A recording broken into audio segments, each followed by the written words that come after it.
In front of me is Samsung Galaxy Tab A8 2019, and today I would like to show you how you can change font style.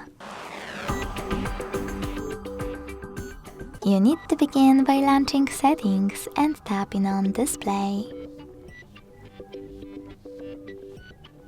Then select Font Size and Style.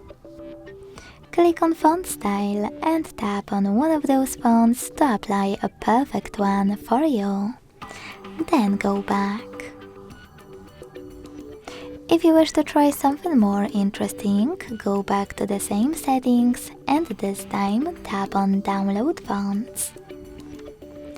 Then install a perfect one for you by clicking on this icon next to it, or tapping on it and clicking Install at the bottom.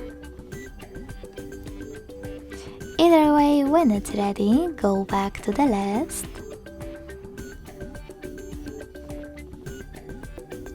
and click on your new font style to apply it.